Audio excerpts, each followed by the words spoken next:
A toast, my wife said, to the loser who signs the checks but will never be my real lover.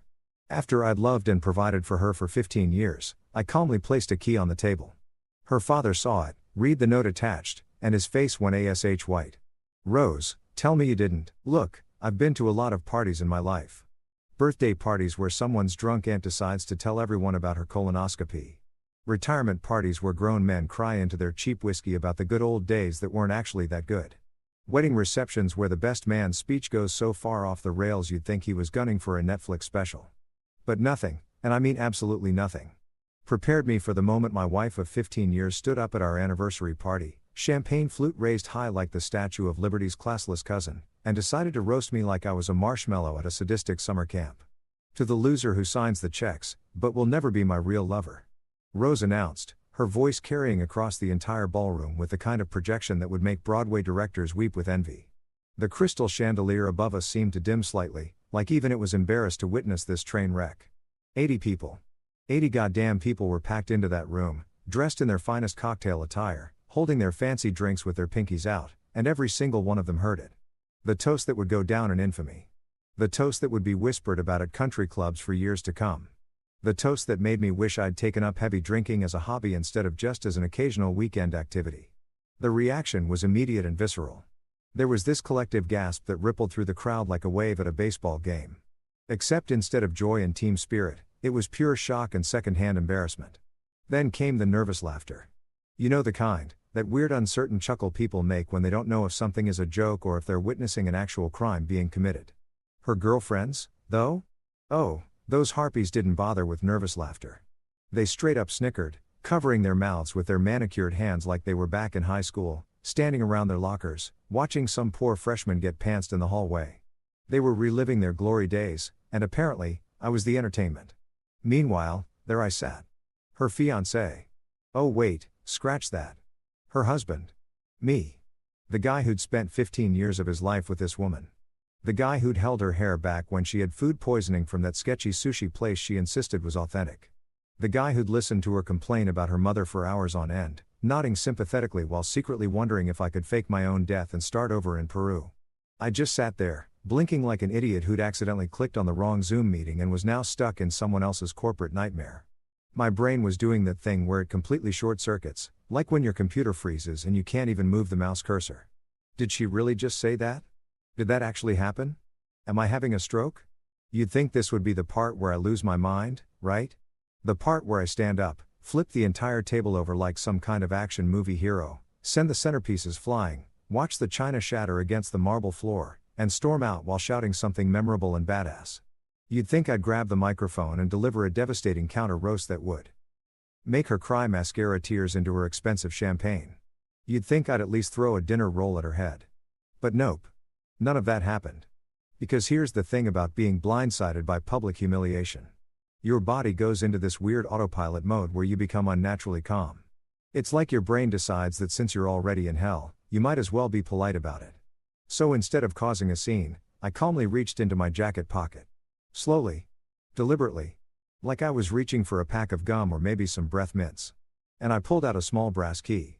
Nothing fancy, just a regular old key, but this one had a little tag attached to it with 2 characters and a letter, 23C. I placed it on the white tablecloth, right there next to the creme brulee that nobody had touched yet because we were too busy watching my marriage implode in real time. The key made a small clink as it hit the plate. Such a tiny sound. But in that moment of silence, it might as well have been a gunshot.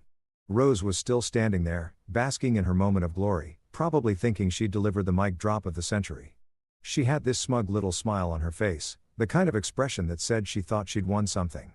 Her girlfriends were still giggling, probably already planning how they'd retell this story at their next book club meeting that never actually discussed books. But then I noticed something change. Her father, Richard, had been clapping along with everyone else. That polite, uncomfortable clapping people do when they don't know what else to do with their hands. But his clapping stopped. Just froze mid-air, hands suspended like he'd been paused by a remote control. I watched as Richard's eyes landed on that brass key. Then on the small note I'd attached to it. His face, which had been flushed with expensive wine and second-hand embarrassment just seconds ago, started to drain of color. Like someone had opened a valve at the bottom of his skull and all the blood was rushing out. He went from rosy-cheeked country club dad to ghost white in about 3 seconds flat. It was actually kind of impressive from a medical standpoint. His mouth opened, then closed, then opened again like a fish gasping for air on a dock. His hand reached out toward the key, trembling slightly, but he didn't pick it up. He just stared at it like it might explode. Then he croaked. And I mean literally croaked. His voice came out all strangled and desperate. "Rose. Tell me you didn't." 4 words. That's all he managed. But those 4 words carried the weight of a man who suddenly realized his daughter had just screwed up in a way that couldn't be fixed with money or connections or a phone call to his lawyer buddy who owed him a favor. Those 4 words contained the dawning horror of a father who'd just watched his carefully constructed empire start to crumble because his daughter couldn't keep her mouth shut for one goddamn evening. Rose's smile faltered. Just a little bit. A crack in the facade. She looked at her father, then at the key, then back at me. For the first time that evening, I saw something flicker behind her eyes that might have been concern. Might have been fear. Might have been the first glimmer of understanding that she'd just made a catastrophic mistake. But it was too late. Way too late. The key was on the table. The note was visible. And her father looked like he was about to have a heart attack into his lobster bisque.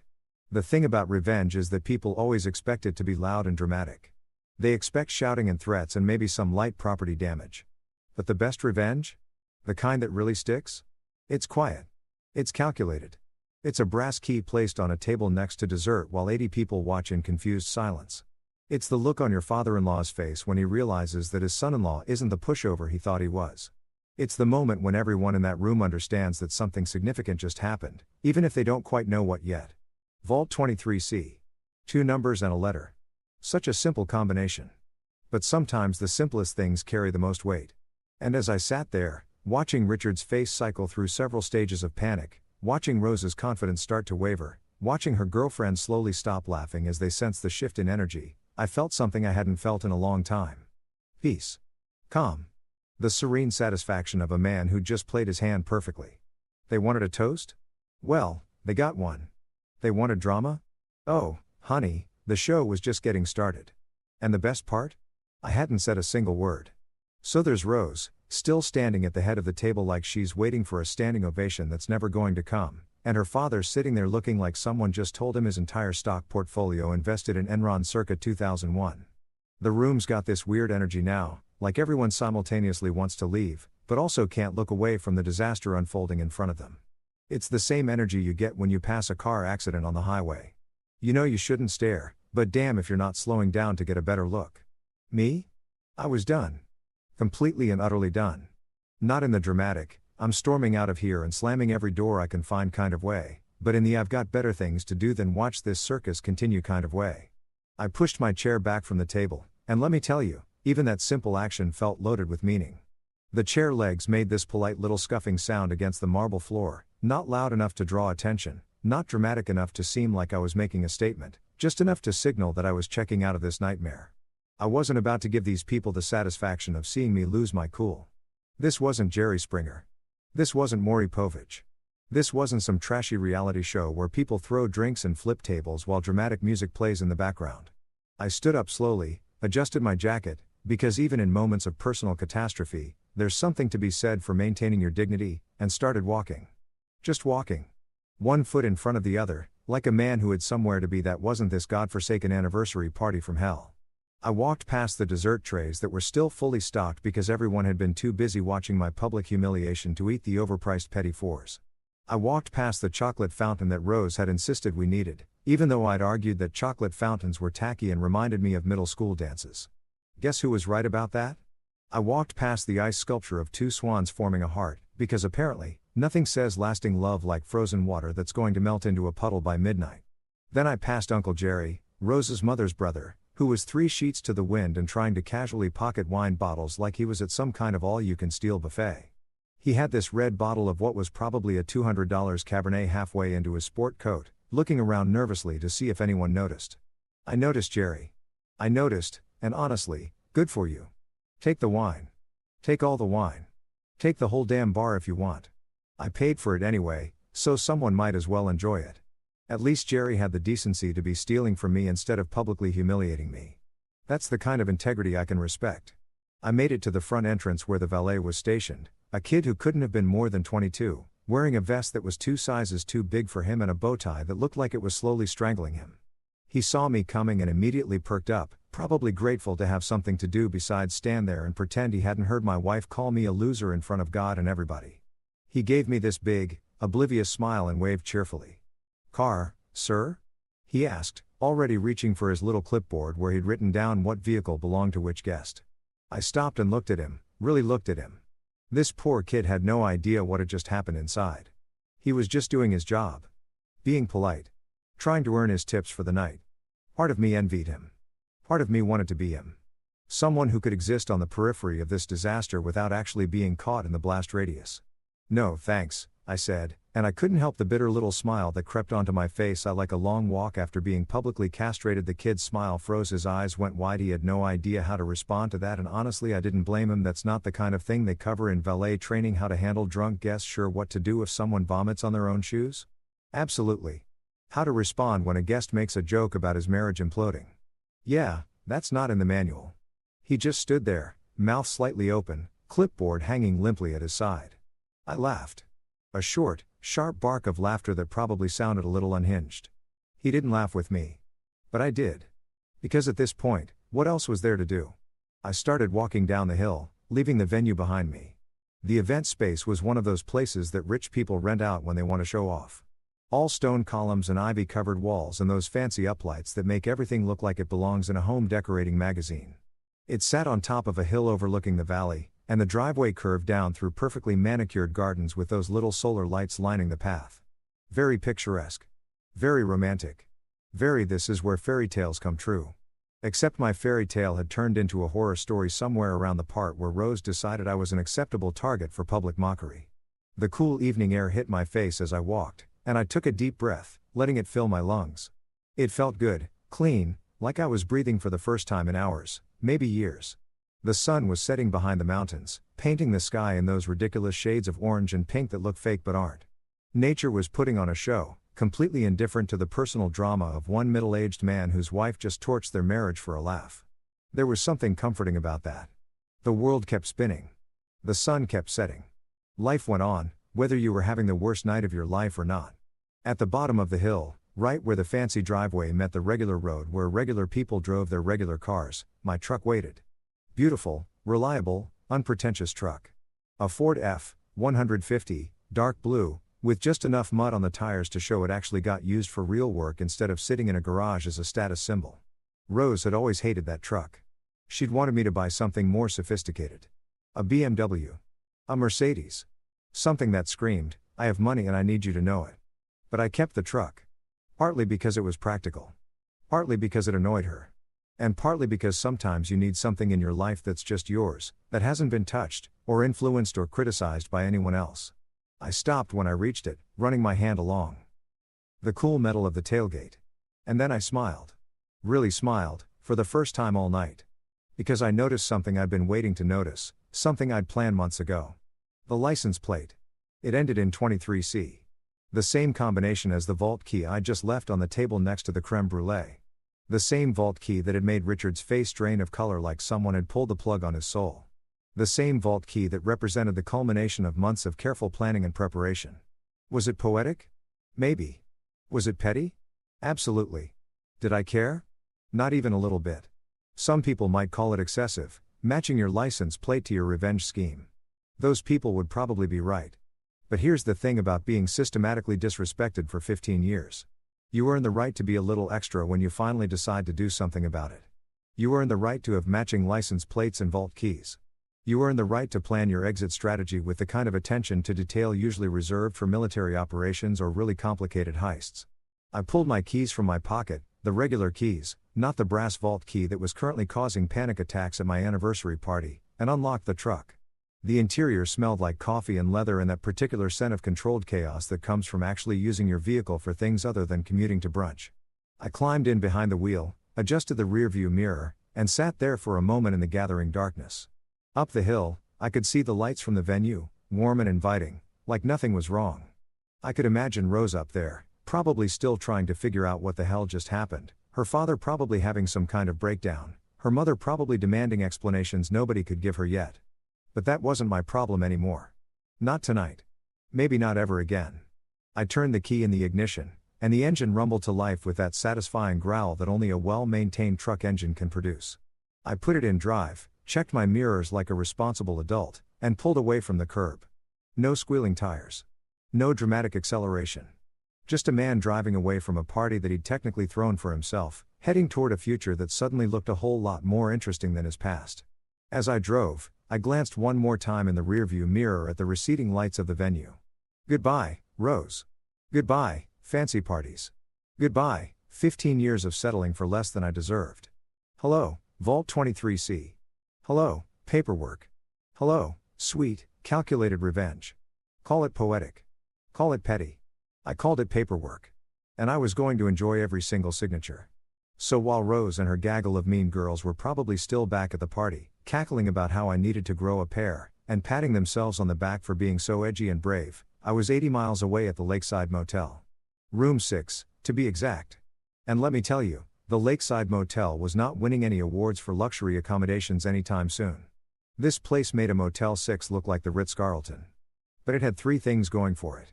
It was cheap, it was far away from Rose and her circus, and most importantly, nobody there gave a damn about who I was or what kind of night I'd had. The room itself was exactly what you'd expect from a place called the Lakeside Motel that charged $49 a night. The carpet was that industrial brown color that's specifically designed to hide decades of stains you don't want to think about. The bedspread had a pattern that could only be described as aggressively floral in shades of orange and brown that hadn't been fashionable since 1978. There was a TV bolted to the dresser, because apparently, TV theft was a serious concern here, and it got about 7 channels if you held your mouth right and stood on one leg. The bathroom was roughly the size of a phone booth, with a shower that had exactly 2 water pressure settings, disappointing trickle or fire hose trying to remove your top layer of skin. But the real charm of room 6 was the view, and I'm using the word charm very loosely here. The window looked out onto what the motel optimistically called a lake, but which was really more of a large pond that had delusions of grandeur. Half of it was frozen over because it was late October and apparently this particular body of water didn't get the memo about staying liquid year-round. Around the edges were these sad-looking reeds, brown and dried, out, sticking up through the ice like nature's version of a bad hair day. Very romantic. Very scenic. Very this is where dreams come to die.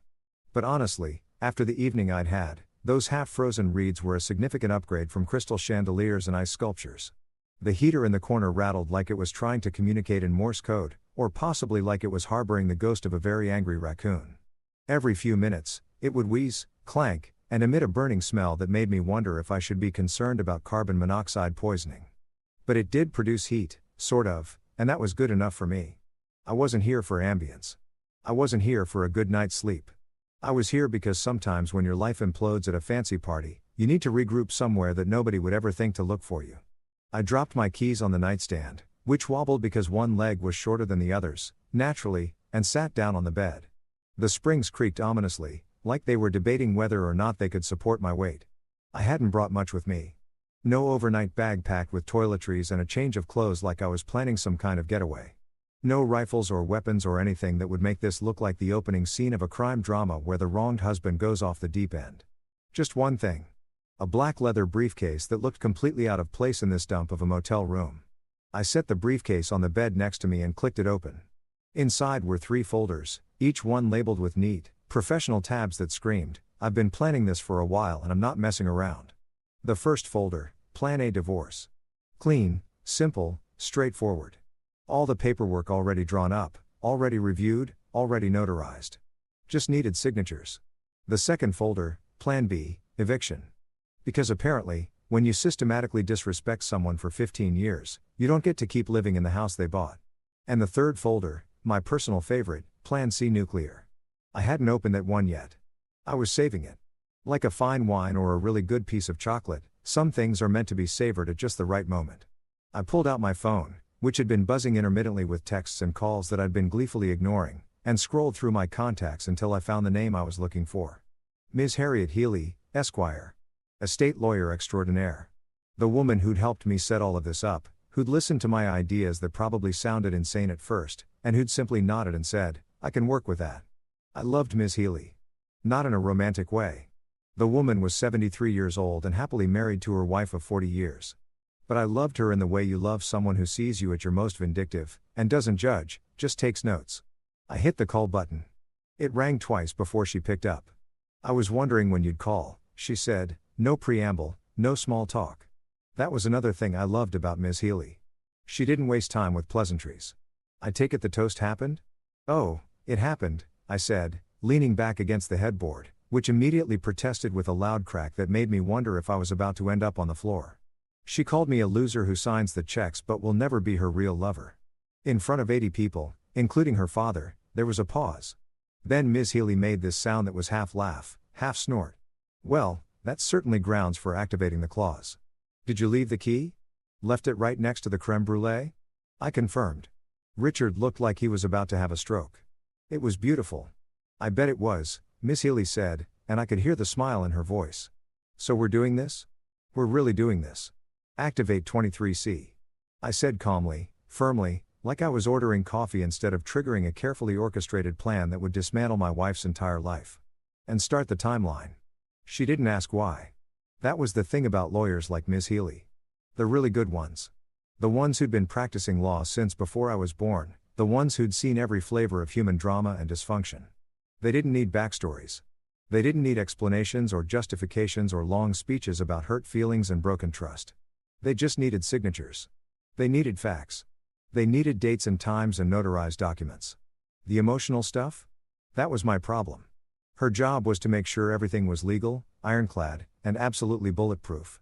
I'll file the paperwork first thing Monday morning, she said, all business now. The timeline we discussed puts us at full execution within 45 days, assuming no complications. Though I have to tell you, I've never seen a prenup with a clause quite like this one. It's either genius or insane. Maybe both. Both, I agreed. Definitely both. You know she's going to fight this, Ms. Healy warned. She's going to hire lawyers. Expensive ones. They're going to try to argue that you coerced her into signing, that she didn't understand what she was agreeing to, that the clause is unconscionable. Let them try, I said. You've got 14 months of preparation on your side. You've documented everything. And she signed that prenup while watching a YouTube video about decorating mantles.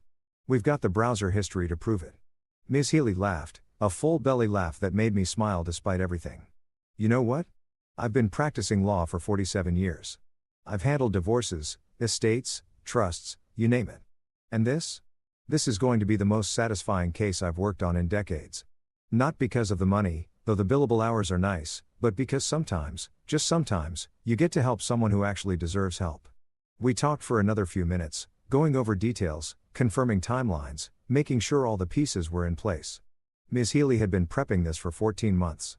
14 months of careful planning, strategic document filing, quiet meetings in her office where we'd gone over every possible scenario. She was like Batman, if Batman wore sensible pantsuits and had a law degree from Yale instead of a cape and a tragic backstory. Well, okay, I guess I had kind of a tragic backstory now. But Ms. Healy had the legal expertise, and that was what mattered. When we hung up, I sat there in the dim light of room 6, listening to the heater rattle and wheeze, looking out at the half-frozen lake with its sad reeds. My phone buzzed again. Another text from Rose. I didn't even bother to read it. I just turned the phone face down on the nightstand and let it buzz into oblivion. She could text all she wanted. She could call until her fingers fell off. It didn't matter anymore. The wheels were in motion. The paperwork was being filed. The timeline was activated. I looked at the 3 folders spread out on the bed next to me. Plan A, Plan B, Plan C. 15 years of marriage, reduced to 3 folders in a leather briefcase in a motel room that smelled faintly of mildew and broken dreams. But you know what? I felt lighter than I had in years. Like I'd been carrying around a massive weight and had finally set it down. The Lakeside Motel, room 6, with its rattling heater and disappointing view, had better Wi-Fi than my marriage ever had. And tomorrow, when Rose woke up and started to realize that the key I'd left wasn't just a dramatic gesture, but the first domino in a very long chain. Well, that was going to be one hell of a show. I stretched out on the bed, ignoring the protesting springs, and closed my eyes. For the first time in 15 years, I slept like a baby. Let me take you back 2 years. 2 whole years before the toast heard round the room. Before the brass key and the creme brulee. Before Richard's face went the color of printer paper and Rose's world started its slow-motion collapse. 2 years before I became the guy sleeping in a motel room with half-frozen reeds as his view. Back when I still had hope. Or maybe delusion. The line between those two things gets pretty blurry when you're married to someone like Rose. It was a Tuesday afternoon, which is already a suspect day of the week if you ask me. Nothing good ever happens on a Tuesday. Mondays you expect to be terrible, so at least you're prepared. Wednesdays you're halfway through and can see the light at the end of the tunnel. But Tuesdays? Tuesdays are just there, lurking, waiting to mess with you when you least expect it. Rose and I were sitting in our home office. Well, sitting is generous. I was sitting at the desk, trying to handle some paperwork for our estate planning. Rose was perched on the leather couch across the room, phone in hand, completely absorbed in whatever fresh hell the internet was offering up that day. "Babe, I need you to sign these," I'd said, gesturing to the stack of documents Ms. Healy had prepared. Estate planning stuff. Boring adult things like wills and trusts and asset distribution. The kind of paperwork that makes your eyes glaze over and your brain shut down in self-defense. It's just updating our beneficiary information and some trust fund stuff. Routine legal housekeeping. Rose had mumbled, not even looking up from her phone. Her thumb was scrolling at lightning speed. That universal gesture of someone who's physically present but mentally checked out to another dimension. I could see the reflection of her screen in the window behind her. Pinterest. Of course it was Pinterest. The website where dreams of perfect homes and perfect lives went to taunt regular people with their inadequacy. Rose. I tried again. This is kind of important. We need to get these notarized by Friday. Yeah. Just put them on the coffee table. I'll sign them. She said, waving her free hand vaguely in my direction without breaking eye contact with her phone. On the screen, I could see she was looking at pictures of mantels. Fireplace mantels. Decorated with what appeared to be fake hydrangeas in various shades of purple and white, arranged in distressed metal buckets that probably cost more than a car payment. Do you think we should redecorate the living room mantel? I'm thinking a more rustic farmhouse vibe. These hydrangeas are gorgeous. I stared at her for a long moment. Here I was, trying to handle serious legal documents that would determine what happened to everything we owned, and she was concerned about fake flowers. Fake flowers. Not even real ones that would die and need replacing, but synthetic ones that would sit there gathering dust while pretending to be alive. It was almost poetic, in a depressing kind of way. Kind of like our marriage, now that I think about it. Sure, honey, I said, because at that point, what else was I going to say? I'd learned a long time ago that arguing with Rose about her decorating else was I going to say? I'd learned a long time ago that arguing with Rose about her decorating obsessions was like trying to stop the tide with a spoon. Futile and exhausting. Hydrangeas sound great. But seriously, can you please sign these? Miss Healy needs them back. Fine. Rose sighed dramatically, like I was asking her to donate a kidney instead of just putting her signature on some legal documents.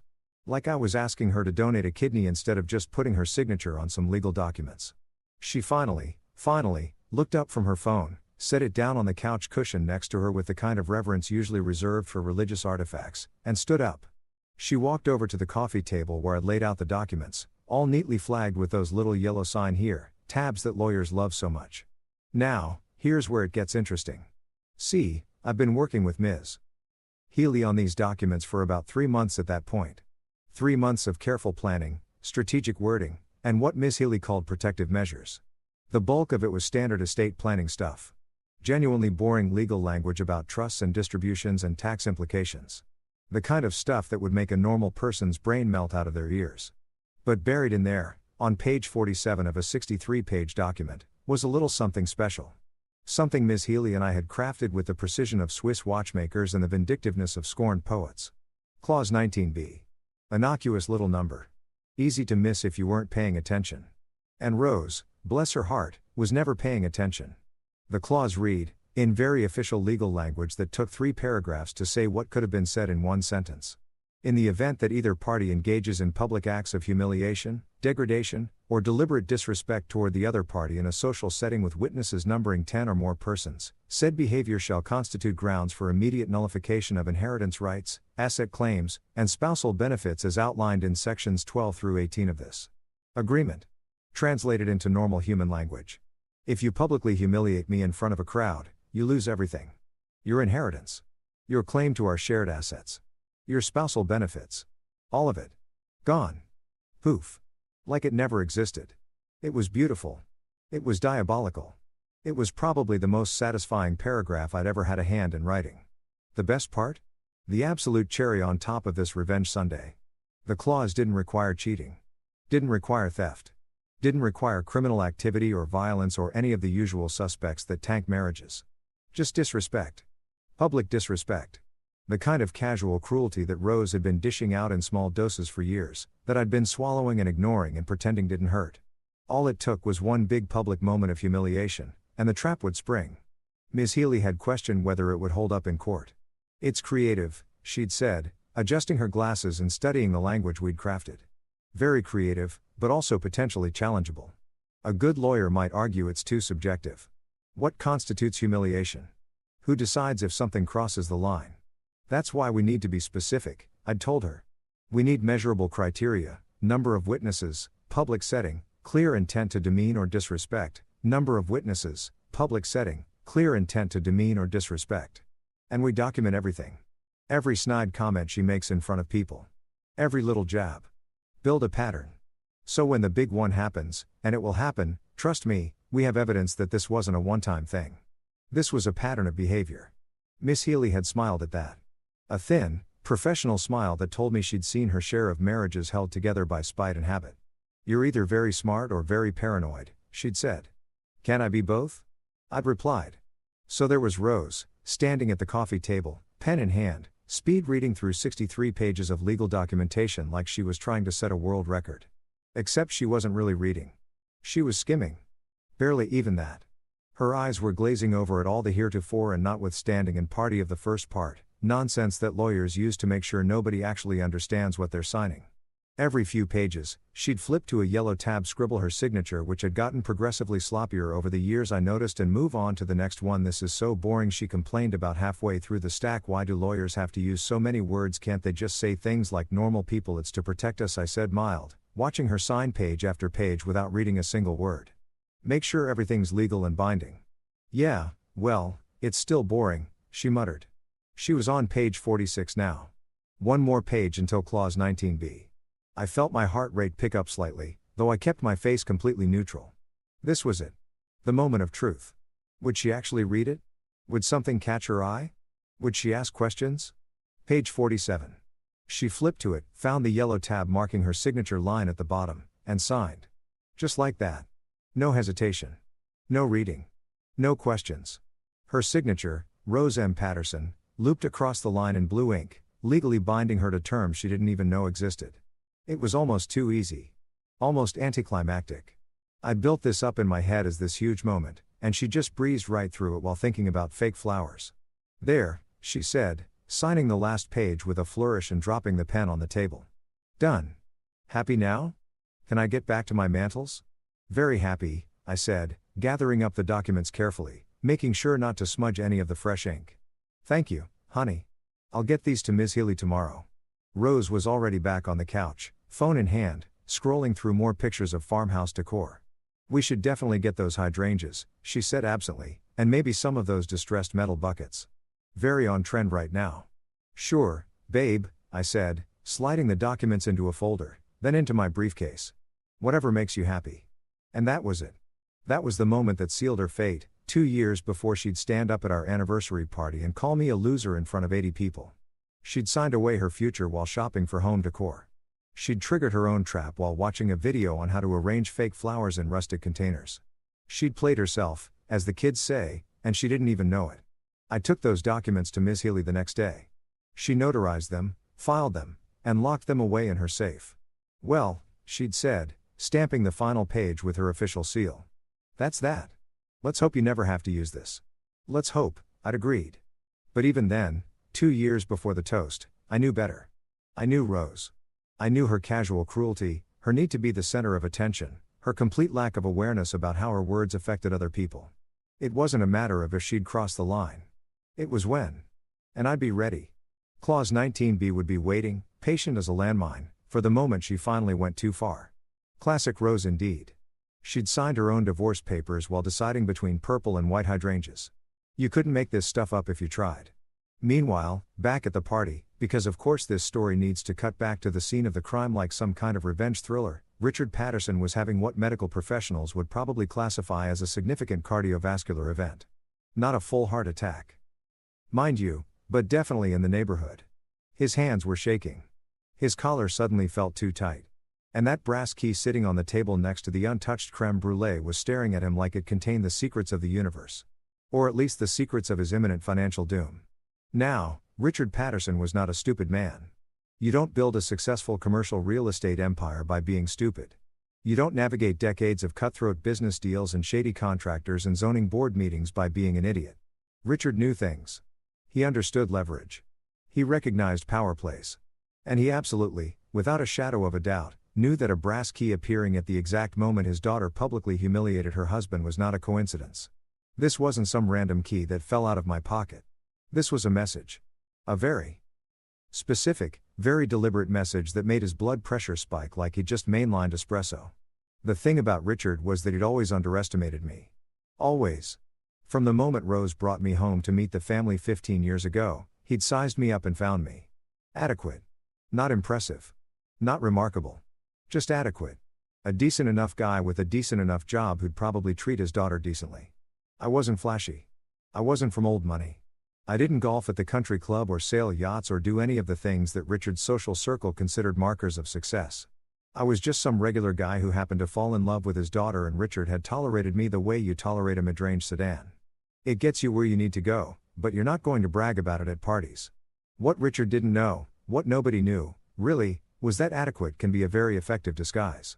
While everyone was busy underestimating the quiet guy in the corner who didn't make waves, the quiet guy was paying attention, taking notes, planning. And right now, Richard was starting to suspect that maybe, just maybe, he'd miscalculated.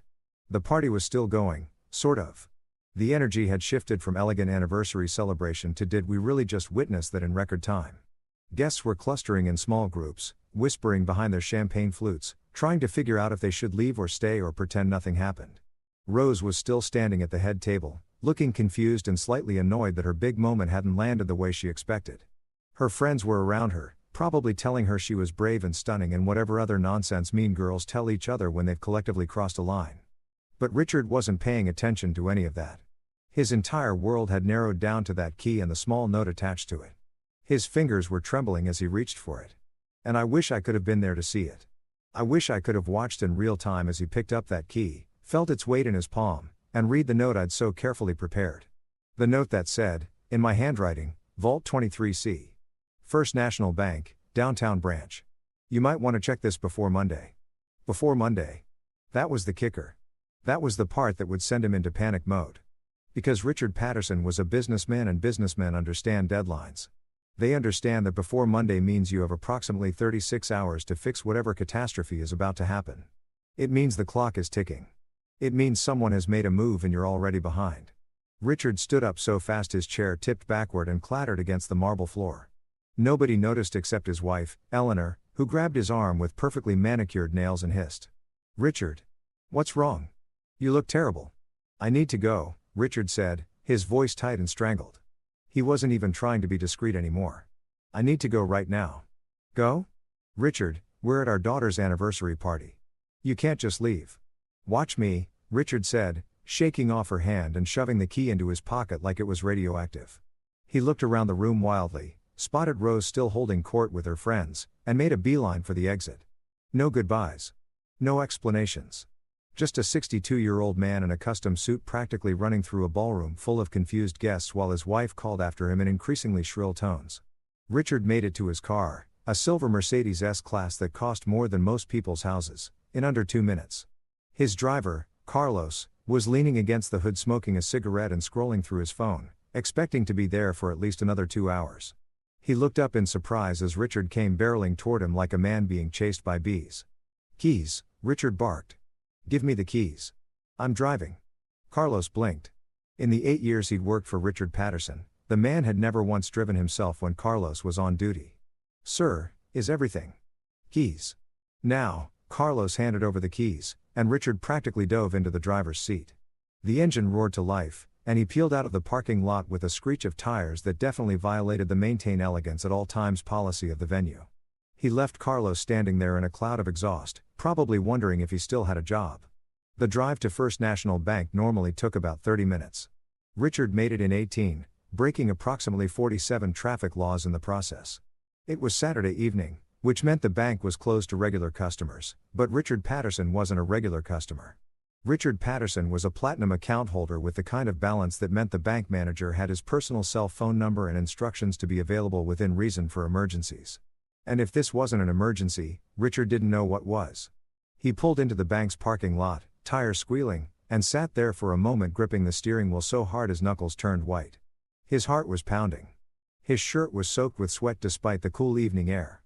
And that brass key in his pocket felt like it weighed about 1,000 pounds. Part of him, a very small, very desperate part, wanted to just drive away. Pretend he'd never seen the key. Go back to the party, have another drink, and deal with whatever fresh hell this was on Monday during normal business hours like a sane person. But Richard didn't get where he was by avoiding problems. He got there by confronting them head on. Even when confronting them felt like walking into a minefield wearing clown shoes. He pulled out his phone and dialed Thomas Garrett, the bank manager, whose weekend was about to get a lot more interesting. "Thomas," Richard said when the man picked up, not bothering with pleasantries. "I need access to a safety deposit box. Tonight. Right now." There was a pause. "Mr. Patterson, it's Saturday evening. The vault isn't staffed. I don't care if you have to drive here yourself and open it with a blowtorch." Richard interrupted. "I need to access Vault 23C immediately. This is not a request." Something in Richard's voice must have conveyed the urgency, because Thomas sighed and said, "Give me 40 minutes. It was the longest 40 minutes of Richard Patterson's life. He sat in his Mercedes, watching the sun set behind the downtown buildings, feeling his blood pressure climb with every passing minute. He tried calling me. Straight to voicemail. He tried calling Rose to demand answers. She didn't pick up, probably still at the party, basking in what she thought was her moment of triumph. He even tried calling Eleanor, but she was clearly pissed about him abandoning her at the party and let it go to voicemail after 2 rings. Finally, Thomas pulled up in his sensible Camry, looking rumpled and annoyed in khakis and a polo shirt instead of his usual business attire. "Mr. Patterson," he said, unlocking the bank's front door. "I hope this is genuinely urgent." "Trust me," Richard said grimly. "It is." They walked through the empty bank, their footsteps echoing in the marble lobby. Thomas led him down to the vault room, a secure area lined with safety deposit boxes in various sizes. Box 23C was medium-sized, unremarkable, identical to dozens of others. Thomas used his master key and the brass key Richard provided, and the small door swung open with a quiet click that sounded deafening in the silent vault. Inside were 2 documents. Just 2. No cash. No jewelry. No family heirlooms or stock certificates or any of the things people usually keep in safety deposit boxes. Just 2 pieces of paper, neatly folded, that represented the complete dismantling of everything Richard thought he understood about his son-in-law. Richard pulled them out with shaking hands. The first document was a notarized buyout agreement. My 49% stake in Patterson Commercial Real Estate, the company Richard and I had built together over the past decade, had been sold. Not to a competitor. Not to some random investor. To a charitable foundation. The Delaney Foundation, specifically. Effective immediately upon the triggering of Clause 19B in my prenuptial agreement with Rose. The sale price was listed as $1. $1. For a stake worth approximately $8 million. Richard's vision blurred. He had to lean against the wall of safety deposit boxes to keep from falling over. $8 million, given away for a buck. His company, well, technically our company, but he'd always thought of it as his because he was Richard Patterson and that's how he thought about everything, was now partially owned by some charity he'd never heard of, and there was nothing he could do about it. The document was notarized, dated 2 months ago, legal and binding. With hands that felt like they belonged to someone else, Richard unfolded the second document. It was a will, my will, also notarized, also legal, and it very clearly stated that in the event of my death or legal separation from Rose Patterson, all remaining assets, properties, and holdings would transfer not to my wife, not to her family, but to Marcus Delaney, age 24, veteran, sole beneficiary of the Delaney Foundation. Richard read it twice. Then 3 times. Then once more because his brain refused to process what his eyes were seeing. Who the hell was Marcus Delaney? Why was some random 24-year-old kid inheriting everything? And more importantly, how long had I been planning this? Thomas cleared his throat awkwardly. "Is everything all right, Mr. Patterson?" Richard looked at him.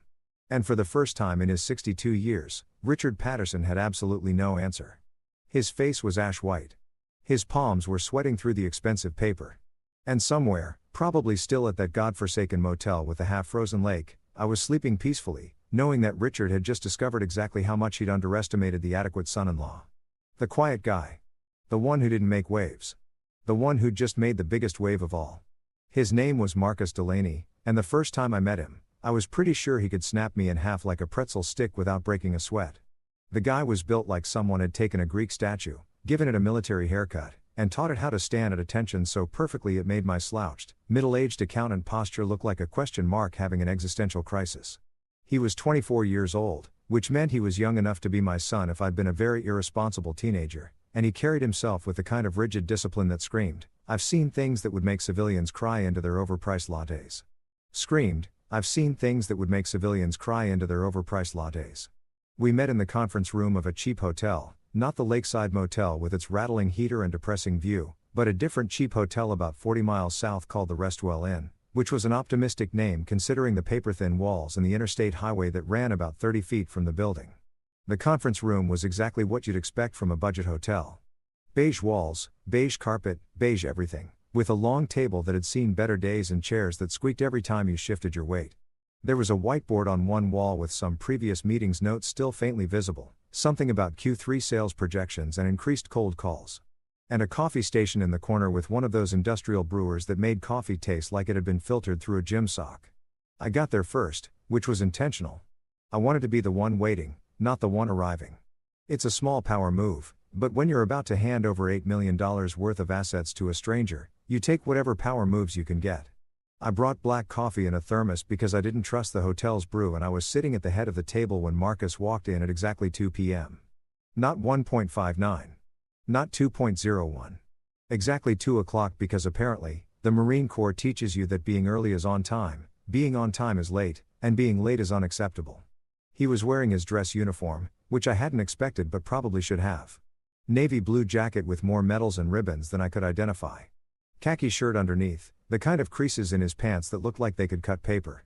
His shoes were so polished I could practically see my reflection in them from across the room. And his posture. God.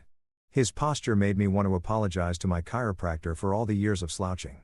The guy stood like someone had replaced his spine with a steel rod and then told him humanity's survival depended on maintaining perfect alignment. "Mr. Patterson," he said, and even his voice had that military quality, clear, direct, no wasted words. "That's me," I said, standing up and extending my hand. "Though you can call me whatever you want. You're about to inherit my life savings, so formal titles seem kind of silly." He shook my hand. Firm grip. Not the overcompensating crushing grip that insecure men use to prove something, but solid and respectful. "Marcus Delaney, sir," he said, and I noticed he didn't smile. Not in an unfriendly way, just in a way that suggested smiling wasn't his default setting. "I have to admit, I'm confused about why I'm here." "Join the club," I said, gesturing for him to sit. He sat down with the kind of precision that made it look choreographed, back straight, hands folded on the table in front of him. "You want some coffee?"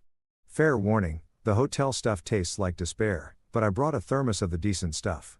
"I'm fine, thank you, sir." "Stop calling me, sir," I said, pouring myself a cup. "You're making me feel ancient. I'm only 42. I've got at least another decade before sir feels appropriate." That got the tiniest hint of a smile, just a slight upward twitch at the corner of his mouth that disappeared almost immediately. Progress. I sat back down and looked at him for a long moment, trying to figure out where to start. How do you explain to a complete stranger that you're giving them everything you own because your wife called you a loser at your anniversary party? How do you condense 15 years of a slowly dying marriage and 2 years of meticulous planning into a conversation that makes any kind of sense? You can't really, but you can try. "Your father saved my life in 2005, I said finally, deciding to start at the beginning. "Did you know that?" Marcus's expression shifted slightly. "Not much, but enough that I could tell the mention of his father hit something." "No, sir," he caught himself. "No, I didn't know that. My father died in 2006. I was 10 years old. I don't know much about what he did before then." "He was a good man," I said, and I meant it. "One of the best men I've ever met, actually. We worked together on a construction project in Denver.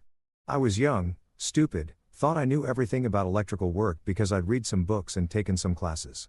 Your father was the foreman, and he knew I was full of crap, but he was patient about it. Didn't humiliate me. Just quietly corrected my mistakes and made sure I learned the right way." I took a sip of coffee, remembering. There was an accident. Faulty wiring that someone else had installed before we got there. I didn't see it. I was about to connect a junction box that would have sent enough electricity through me to turn me into a human sparkler. Your father saw it, tackled me out of the way. We both hit the ground hard, but we were alive. He saved my life, and I never got the chance to thank him properly. 6 months later, I heard he'd died. Heart attack, they said. Way too young. 41 years old. Marcus's jaw tightened slightly. He was 41, he confirmed quietly. Dropped dead in the kitchen, making breakfast. My mom found him. I owed him everything, I said. I tried to find your family afterward, tried to help, but you guys had moved and I lost track. Then about 2 years ago, I hired a private investigator. Took him 6 months, but he found you. Marine Corps, 2 tours in Afghanistan, honorable discharge, currently working as a security consultant. 24 years old and already more accomplished than most people twice your age. Marcus looked uncomfortable with the praise, which somehow made me like him more. I just did my job, he said. Yeah, well, your job involved getting shot at and diffusing situations that would make normal people wet their pants. So let's not downplay it, I said. Point is, I found you. And I realized I finally had a chance to pay back the debt I owed your father.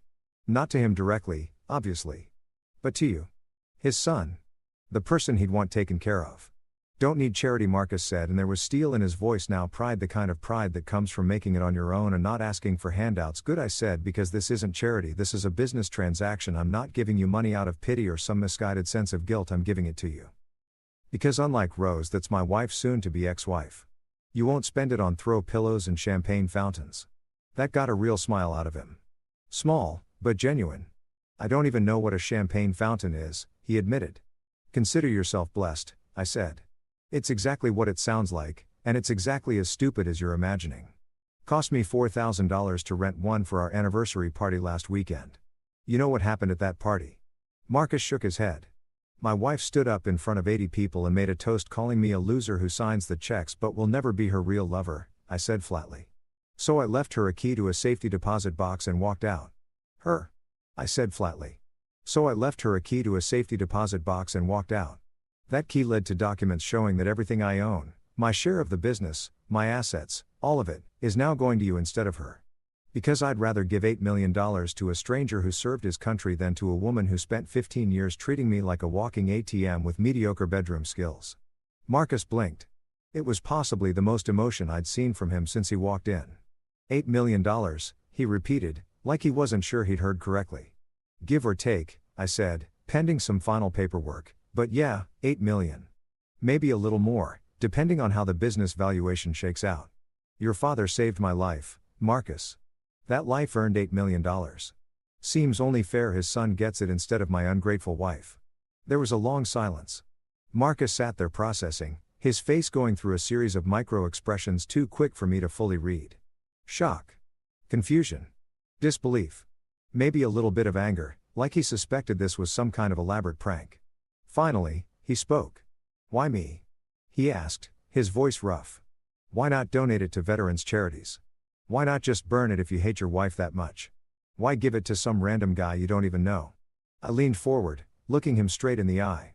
Because, Marcus, I said, and I could feel myself smirking despite the serious moment. Unlike Rose, you won't spend it on decorative hydrangeas and rustic metal buckets. Unlike her friends, you probably won't use it to fund your Mean Girls reunion tour. Unlike her family, you'll actually appreciate it instead of treating it like it's your birthright. And unlike every single person who was at that anniversary party laughing while my marriage imploded, you have actual integrity. He laughed then. Actually laughed. It was nervous and uncertain and sounded like it surprised him as much as it surprised me. But it was real. That's insane, he said. Yeah, I agreed. It really is. But so is spending 15 years married to someone who views you as a convenient source of funding. So is paying for your own anniversary party where you get roasted like a Comedy Central special. So is everything about my life for the past decade and a half. Insanity seems pretty on brand at this point. Marcus shook his head, still processing. What do I have to do? He asked finally. Nothing, I said. Just be a better steward of that money than Rose would have been. Which, let's be honest, is an incredibly low bar. You could literally set half of it on fire and still be doing better than she would have. But I'm hoping you'll use it for something good. Start a business. Help other veterans. Buy a house. Invest it. Whatever you want. It's yours. This is crazy, Marcus said again, but I could see something shifting in his expression. Acceptance, maybe. Or at least the beginning of it. Welcome to my world, I said, raising my coffee cup in a mock toast. Population. Us, apparently. He shook his hand again. And this time when I shook it, it felt different. Not just a formality, but a real connection. A transfer of trust from one generation to another, from a man who owed a debt to the son of the man who saved him. Marcus Delaney, 24-year-old ex-Marine with posture that made my back hurt just looking at it. Already a better person than 15 years of marriage had produced. Already someone I could respect. Already, definitively, absolutely better than throw pillows and champagne fountains. Back in the city, approximately 72 hours after the toast heard round the room, Rose was having what you might call a come-to-Jesus moment. Except instead of Jesus, it was Greg Morrison, Esquire. And instead of salvation, he was offering her a front row seat to watching her entire life circle the drain. Greg's office was located in one of those downtown buildings that screamed, "We charge by the minute and our water costs more than your lunch." All floor-to-ceiling windows and minimalist furniture that looked expensive because it was uncomfortable. The kind of place where even the air felt like it had a price tag. Rose stormed in like she was auditioning for a role in a soap opera about wronged women seeking justice. And I mean stormed. No appointment. No phone call ahead. Just barged past Greg's assistant. A 20-something named Jennifer, who looked perpetually exhausted from dealing with entitled clients, and threw open the door to his office hard enough that it bounced off the wall and nearly hit her on the rebound. She was a mess, which was shocking because Rose Patterson did not do mess.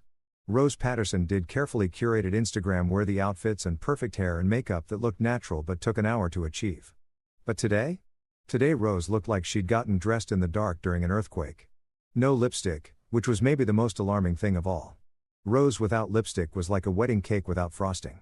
Technically still functional, but deeply wrong on a fundamental level. No pearls, which she normally wore even to the grocery store because her mother had drilled into her that ladies always accessorize. Her hair was pulled back in a messy ponytail that had given up halfway through, with chunks falling out around her face. She was wearing yoga pants. Rose, who once told me that yoga pants in public were a sign of societal decline, and an oversized sweatshirt that might have been mine at some point. She looked like she'd been crying, which she probably had been, and her eyes had that wild, desperate quality of someone who'd just realized they'd made a catastrophic mistake. "Stop him," she demanded, slamming her hands down on Greg's mahogany desk hard enough to make his coffee cup jump. "You have to stop him. This is insane. This is illegal.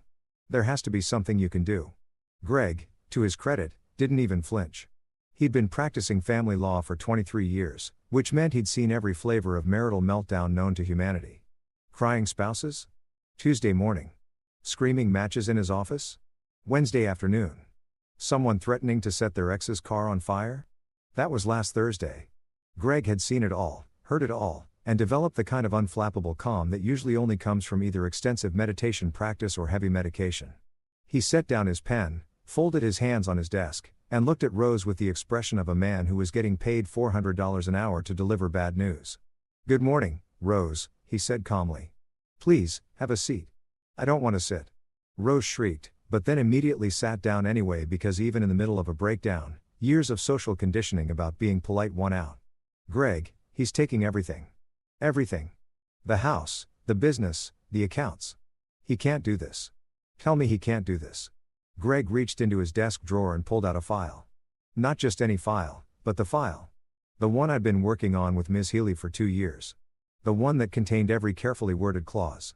Every strategic paragraph, every legal landmine I'd planted during those months when Rose was too busy with Pinterest to notice what she was signing. He slid it across the desk toward her, and Rose looked at it like it was a live snake. "Your husband can do this," Greg said, his tone neutral, professional. "In fact, he already has. Everything you're seeing unfold right now is completely legal and binding. You signed the agreements, Rose, multiple times, with witnesses, and notarization. I thought those were home renovation forms." Rose sputtered, and oh man, I wished I could have been there to see Greg's face when she said that. I would have paid money, actual money, to watch him process that statement. Greg raised one eyebrow, which was the lawyer equivalent of screaming, "Are you kidding me?" He opened the file and started flipping through pages, dozens of them, all flagged with those little yellow tabs. "Rose," he said slowly, like he was explaining something to a particularly dense child. "These documents are 63 pages long. They contain words like heretofore, notwithstanding, and party of the first part. They have my letterhead on every page. They were delivered to you by a notary public who watched you sign them and verified your identity. At what point in this process did you think you were agreeing to renovate a bathroom? Rose's face flushed red. I was busy. I was planning the anniversary party. I had a million things on my mind. I didn't have time to read every single word of. That's not how legal documents work, Greg interrupted, and there was the tiniest hint of frustration creeping into his professionally neutral tone. That's not how any of this works. When you sign a legal document, you are certifying that you have read it, understood it, and agree to its terms. Whether you were busy planning a party or watching paint dry is irrelevant. You signed. That's what matters. But I didn't know what I was signing. Rose insisted, her voice getting shrill again. He tricked me. He deliberately gave them to me when I was distracted. That has to count for something. Greg closed the file and leaned back in his expensive leather chair that probably cost more than my truck. Let me ask you something, Rose. When your husband asked you to sign these documents, did he hold a gun to your head? What? No, of course not. Did he threaten you? Coerce you? Force you in any way? No, but. Did he prevent you from reading the documents? Cover up parts of them? Rush you through the signing? Rose opened her mouth, then closed it, then opened it again. He gave them to me when I was looking at Pinterest, she said weakly like that was some kind of defense. So what you're telling me, Greg said, and I swear I could hear the exhaustion in his voice even though I wasn't there, is that your husband asked you to sign important legal documents, you chose to look at Pinterest instead of reading them, and now you're upset about the consequences. Of your own choices you're supposed to be on my side, Rose practically shouted. I'm not on anyone's side, Greg said firmly. I'm a lawyer. I deal in facts and law, not feelings and sides. And the fact is, you signed a prenuptial agreement with Clause 19b that explicitly states that public acts of humiliation constitute grounds for immediate loss of inheritance rights and asset claims. You then proceeded to publicly humiliate your husband in front of 80 people. You triggered the clause. The dominoes fell. That's the end of the story. Rose's face crumpled. Actual tears started running down her cheeks, smearing what little makeup she had on into gray streaks that made her look like a sad raccoon. There has to be something we can do, she whispered. Some loophole. Some technicality. Anything. Greg sighed, and for a moment, he almost looked sympathetic. Almost. Rose. I've reviewed these documents with 3 other attorneys. They're airtight. Whoever drafted them knew exactly what they were doing. Every potential challenge we could raise has been preemptively addressed. Every loophole has been closed. This is some of the most meticulous legal work I've seen in my career. So that's it. Rose said, her voice breaking, I just lose everything. 15 years of marriage, and I walk away with nothing. You don't walk away with nothing, Greg corrected. According to the separation agreement you retain your personal possessions, your vehicle, and a settlement of $50,000. That's actually fairly generous considering you violated the terms of your prenuptial agreement. $50,000, Rose repeated like Greg had just told her she was getting 50 cents. That's nothing. That's a joke. The house alone is worth.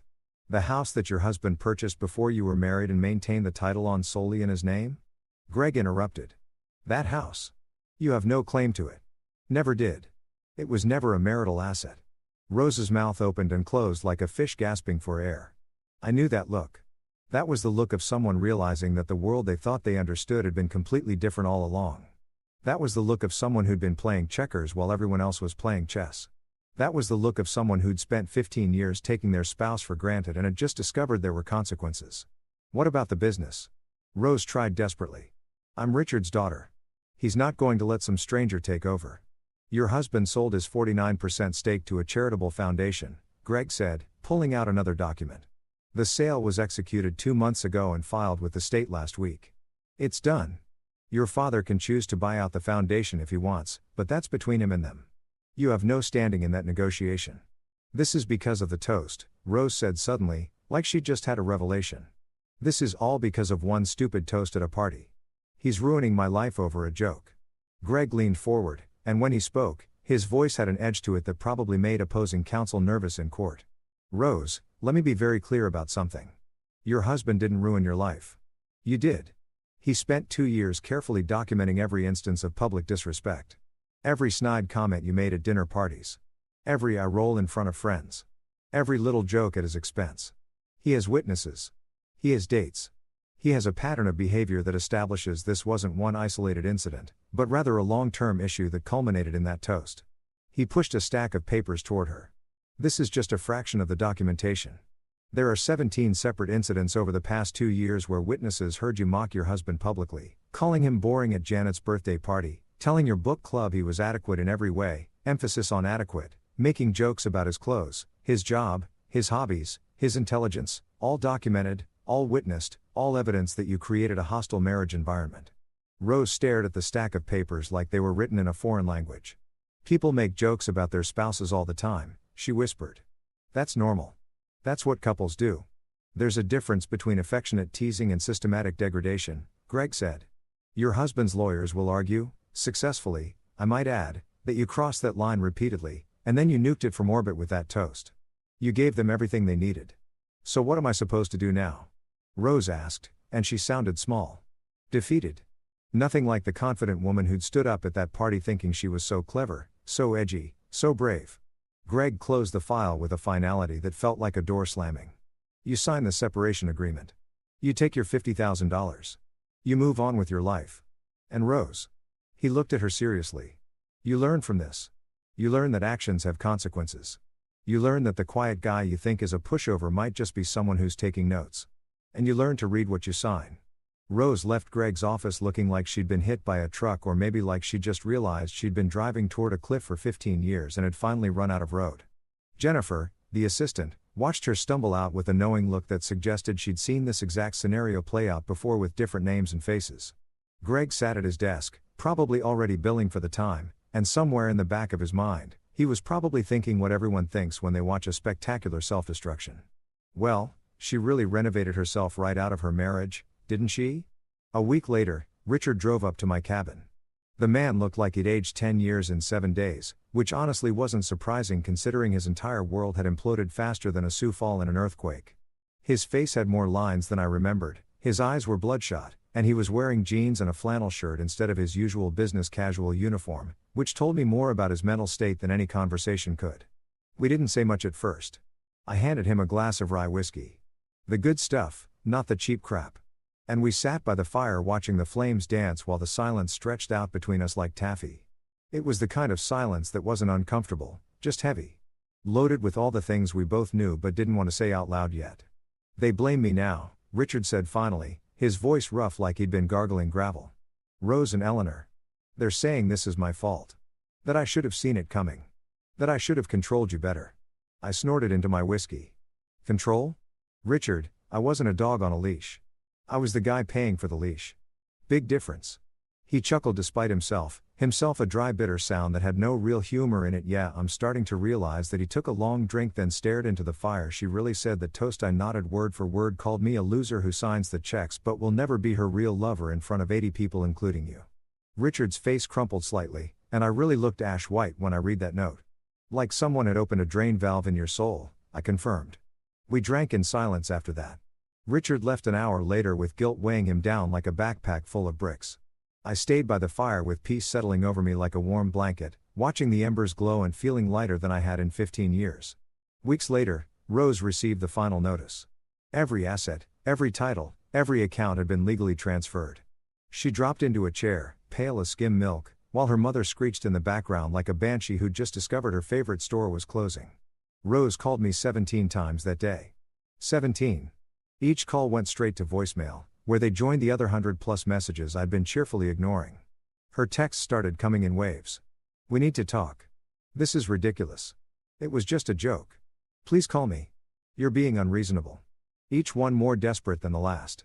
Like she thought if she just found the right combination of words, she could undo 2 years of planning with a text message. My reply? Silence. Complete. Beautiful, deafening silence. Because sometimes the best punchline is knowing when to shut up. I sat in my truck outside the house one last time, watching through the fogged glass as the lights flickered on up. I sat in my truck outside the house one last time, watching through the fogged glass as the lights flickered on inside. I could see shadows moving behind the curtains, probably Rose and her mother having another meltdown about their situation. No malice. No shouting. No dramatic violins playing a sad soundtrack. Just quiet closure. They wanted a toast? Well, here's mine. To the loser who signs the checks, but never again for you. Cheers.